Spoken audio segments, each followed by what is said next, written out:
A few hours ago, the Turkish prosecutor's office came out with a statement, and I'll read a translation from it, that the person that was found dead in his cell is Zaki Hassan, a 57-year-old. His body was found hanged on a bathroom door in his cell on Sunday morning at 10:22, according to the prosecutor's office.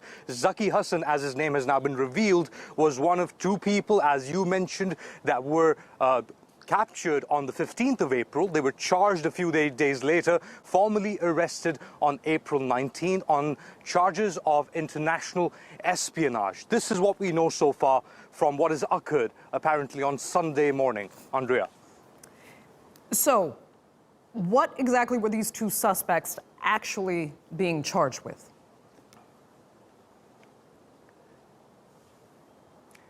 According to an indictment, a sealed indictment that is not in the public domain, they were charged specifically being part of a cell organized and managed by an individual called Mohammed Dahlan. Now, Dahlan is a significant Palestinian dissident who Turkish authorities allege was also a part of being in touch with the alleged masterminds and the coup plotters about 3 years ago on July 15, 2016. He is also said to be very close to Egypt, for example, his patrons in Egypt, the United Arab Emirates, and Saudi Arabia.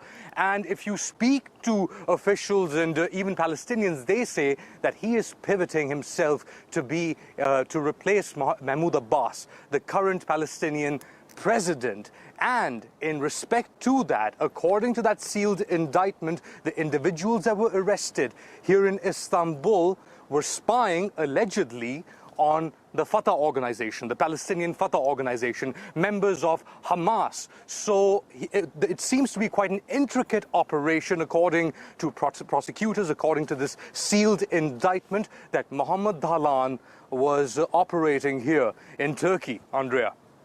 And Ali, I mean, how is this going to affect already strained relations between Turkey and the UAE? Well, it's not going to go down well, that's for sure. And there's a Jamal Khashoggi angle to this as well, because these two individuals, the younger one, arrived here around the time that Khashoggi was killed at the Saudi consulate here in Istanbul. So his arrival then put up red flags for Turkish intelligence. And then 6 months later, in March, he was joined by Zaki Hassan, the individual who has been named in the prosecutor's report to have killed himself on Sunday morning. So there's that angle to it as well. And as you mentioned, this won't go down well as far as Turkey-UAE relations are concerned.